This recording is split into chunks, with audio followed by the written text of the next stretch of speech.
سورہ النساء مدنی صورت ہے اور 176 آیتوں پر مشتمل یعنی 176 آیتوں پر مشتمل ہے۔ ترجمہ: اللہ کے نام سے شروع جو نہایت مہربان ہمیشہ رحم فرمانے والا ہے۔ اے لوگوں، اپنے رب سے ڈرو جس نے تمہاری پیدائش کی ابتدا ایک جان سے کی، پھر اسی سے اس کا جوڑ پیدا فرمایا، پھر ان دونوں میں سے بکثرت مردوں اور عورتوں کی تخلیق کو پھیلا دیا۔ اور ڈرو اس اللہ سے جس کے واسطے سے تم ایک دوسرے سے سوال کرتے ہو، اور قرابتوں میں بھی تقوی اختیار کرو، بے شک اللہ تم پر نگہبان ہے۔ اور یتیموں کو ان کے مال دے دو، اور بری چیز کو عمدہ چیز سے نہ بدلہ کرو، اور نہ ان کے مال اپنے مالوں میں ملا کر کھایا کرو، یقیناً یہ بہت بڑا گناہ ہے۔ اور اگر تمہیں اندیشہ ہو کہ تم یتیم لڑکیوں کے بارے میں انصاف نہ کر سکو گے تو ان عورتوں سے نکاح کرو جو تمہارے لیے پسندیدہ اور حلال ہوں، 2 اور 3 اور 4، مگر یہ اجازت بشرط عدل ہے۔ پھر اگر تمہیں اندیشہ ہو کہ تم زائد بیویوں میں عدل نہیں کر سکو گے تو صرف ایک ہی عورت سے نکاح کرو، یا وہ کنیزیں جو شرعاً تمہاری ملکیت میں آئی ہوں۔ یہ بات اس سے قریب تر ہے کہ تم سے ظلم نہ ہو۔ اور عورتوں کو ان کے مہر خوش دلی سے ادا کیا کرو، پھر اگر وہ اس مہر میں سے کچھ تمہارے لیے اپنی خوشی سے چھوڑ دیں تو تب اسے اپنے لیے سازگار اور خوشگوار سمجھ کر کھاؤ۔ اور تم بے سمجھوں کو اپنے یا ان کے مال سپرد نہ کرو جنہیں اللہ نے تمہاری معیشت کی استواری کا سبب بنایا ہے۔ ہاں، انہیں اس میں سے کھلاتے رہو اور پہناتے رہو، اور ان سے بھلائی کی بات کیا کرو۔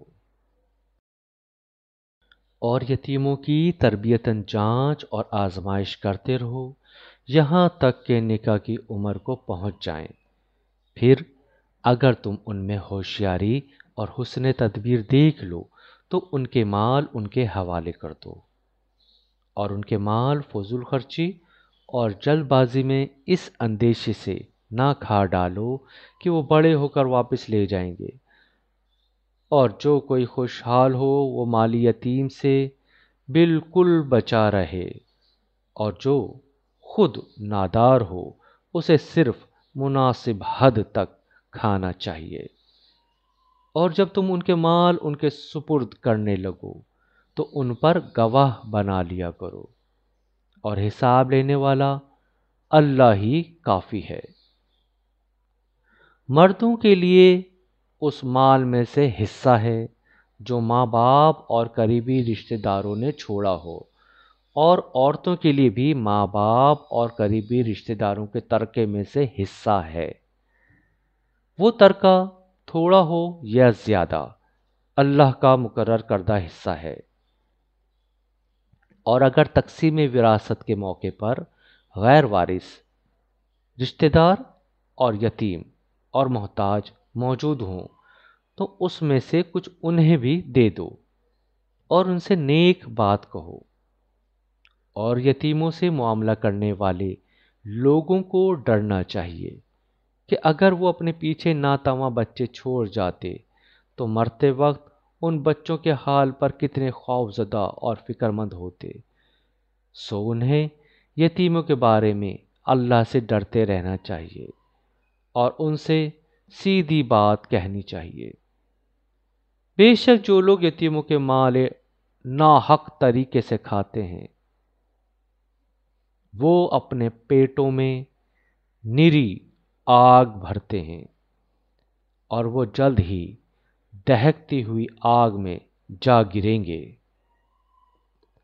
اللہ تمہیں تمہاری اولاد کی وراثت کے بارے میں حکم دیتا ہے کہ لڑکے کے لیے 2 لڑکیوں کے برابر حصہ ہے، پھر اگر صرف لڑکیاں ہی ہوں 2 یا 2 سے زائد تو ان کے لیے اس ترک کا 2/3 حصہ ہے، اور اگر وہ اکیلی ہو تو اس کے لیے آدھا ہے۔ اور مورث کی ماں باپ کے لیے ان دونوں میں سے ہر ایک کو ترکے کا 6واں حصہ ملے گا، بشرطے کہ مورث کی کوئی اولاد ہو۔ پھر اگر اس میت یعنی مورث کی کوئی اولاد نہ ہو اور اس کے وارث صرف اس کے ماں باپ ہوں تو اس کی ماں کے لیے 1/3 ہے اور باقی سب باپ کا حصہ ہے۔ پھر اگر مورث کے بھائی بہن ہوں تو اس کی ماں کے لیے 6واں حصہ ہے۔ یہ تقسیم اس وصیت کے پورا کرنے کے بعد جو اس نے کی ہو یا قرض کی ادائیگی کے بعد ہوگی۔ تمہارے باپ اور تمہارے بیٹے تمہیں معلوم نہیں کہ فائدہ پہنچانے میں ان میں سے کون تمہارے قریب تر ہے۔ یہ تقسیم اللہ کی طرف سے فریضہ یعنی مقرر ہے۔ بے شک اللہ خوب جاننے والا بڑی حکمت والا ہے۔ اور تمہارے لیے اس مال کا آدھا حصہ ہے جو تمہاری بیویاں چھوڑ جائیں بشرطے کہ ان کی کوئی اولاد نہ ہو۔ پھر اگر ان کی کوئی اولاد ہو تو تمہارے لیے ان کے ترکے سے 1/4 ہے، یہ بھی اس وصیت کے پورا کرنے کے بعد جو انہوں نے کی ہو یا قرض کی ادائیگی کے بعد۔ اور تمہاری بیویوں کا تمہارے چھوڑے ہوئے مال میں سے 1/4 حصہ ہے بشرطے کہ تمہاری کی کوئی اولاد نہ ہو۔ پھر اگر تمہاری کوئی اولاد ہو تو ان کے لیے تمہارے ترکے میں سے 8واں حصہ ہے، تمہارے اس مال کی نسبت کی ہوئی وصیت پورا کرنے یا تمہارے قرض کی ادائیگی کے بعد۔ اور اگر کسی ایسے مرد یا عورت کی وراثت تقسیم کی جا رہی ہو جس کے نہ ماں باپ ہوں نہ کوئی اولاد اور اس کا ماں کی طرف سے ایک بھائی یا ایک بہن ہو یعنی اخیافی بھائی یا بہن، تو ان دونوں میں سے ہر ایک کے لیے 6واں حصہ ہے۔ پھر اگر وہ بھائی بہن ایک سے زیادہ ہوں تو سب 1/3 میں سے شریک ہوں گے۔ یہ تقسیم بھی اس وصیت کے بعد ہوگی جو وارثوں کے نقصان پہنچائے بغیر کی گئی ہو یا قرض کی ادائیگی کے بعد۔ یہ اللہ کی طرف سے حکم ہے اور اللہ خوب علم و حلم والا ہے۔ یہ اللہ کے مقرر کردہ حدیں ہیں، اور جو کوئی اللہ اور اس کے رسول صلی اللہ علیہ وآلہ وسلم کی فرما برداری کرے اسے وہ بہشتوں میں داخل فرمائے گا جن کے نیچے نہریں رواں ہیں، ان میں ہمیشہ رہیں گے، اور یہ بڑی کامیابی ہے۔ اور جو کوئی اللہ اور اس کے رسول صلی اللہ علیہ وآلہ وسلم کی نافرمانی کرے اور اس کی حدود سے تجاوز کرے اسے وہ دوزخ میں داخل کرے گا جس میں وہ ہمیشہ رہے گا، اور اس کے لیے ذلت انگیز عذاب ہے۔ اور تمہاری عورتوں میں سے جو بدکاری کا ارتکاب کر بیٹھیں تو ان پر اپنے لوگوں میں سے 4 مردوں کی گواہی طلب کرو۔ پھر اگر وہ گواہی دے دیں تو ان عورتوں کو گھروں میں بند کر دو یہاں تک کہ موت ان کا عرصہ حیات کو پورا کر دے، یا اللہ ان کے لیے کوئی راہ یعنی نیا حکم مقرر فرما دے۔ اور تم میں سے جو بھی کوئی بدکاری کا ارتکاب کریں تو ان دونوں کو ایذا پہنچاؤ۔ پھر اگر وہ توبہ کر لیں اور اپنی اصلاح کر لیں تو انہیں سزا دینے سے گریز کرو، بے شک اللہ بڑی توبہ قبول فرمانے والا مہربان ہے۔ اللہ نے صرف انہی لوگوں کی توبہ قبول کرنے کا وعدہ فرمایا ہے جو نادانی کے باعث برائی کر بیٹھیں پھر جلد ہی توبہ کر لیں۔ پس اللہ ایسے لوگوں پر اپنی رحمت کے ساتھ رجوع فرمائے گا، اور اللہ بڑے علم بڑی حکمت والا ہے۔ اور ایسے لوگوں کے لیے توبہ کی قبولیت نہیں ہے جو گناہ کرتے چلے جائیں یہاں تک کہ ان میں سے کسی کے سامنے موت آ پہنچے تو اس وقت کہیں کہ میں اب توبہ کرتا ہوں۔ اور نہ ہی ایسے لوگوں کے لیے ہے جو کفر کی حالت پر مریں، ان کے لیے ہم نے دردناک عذاب تیار کر رکھا ہے۔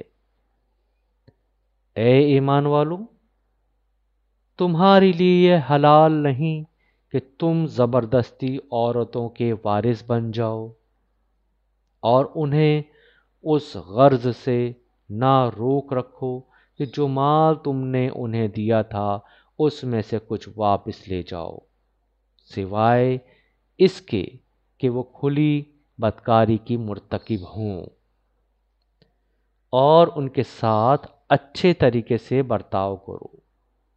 پھر اگر تم انہیں ناپسند کرتے ہو تو ممکن ہے کہ تم کسی چیز کو ناپسند کرو اور اللہ اس میں بہت سی بھلائی رکھ دے۔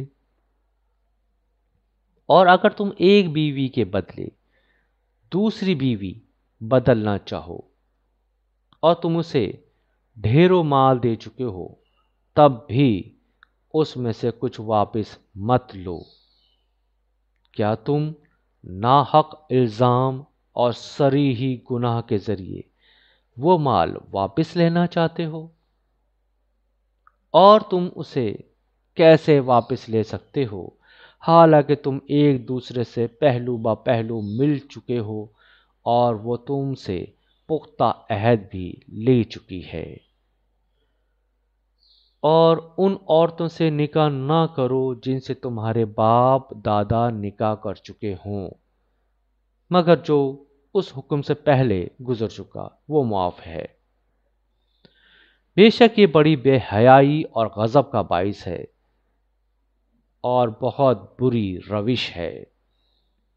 تم پر تمہاری مائیں اور تمہاری بیٹیاں اور تمہاری بہنیں اور تمہاری پھپھیاں اور تمہاری خالائیں اور بھتیجیاں اور بھانجیاں اور تمہاری وہ مائیں جنہوں نے تمہیں دودھ پلایا ہو اور تمہاری رضاعت میں شریک بہنیں اور تمہاری بیویوں کی مائیں سب حرام کر دی گئی ہیں، اور اسی طرح تمہاری گود میں پرورش پانے والی وہ لڑکیاں جو تمہاری ان عورتوں کے بطن سے ہیں جن سے تم صحبت کر چکے ہو بھی حرام ہیں۔ پھر اگر تم نے ان سے صحبت نہ کی ہو تو تم پر ان کی لڑکیوں سے نکاح کرنے میں کوئی حرج نہیں، اور تمہارے ان بیٹوں کی بیویاں بھی تم پر حرام ہیں جو تمہاری پشت سے ہیں، اور یہ بھی حرام ہے کہ تم دو بہنوں کو ایک ساتھ نکاح میں جمع کرو، سوائے اس کے کہ جو دور جہالت میں گزر چکا۔ بے شک اللہ بڑا بخشنے والا مہربان ہے۔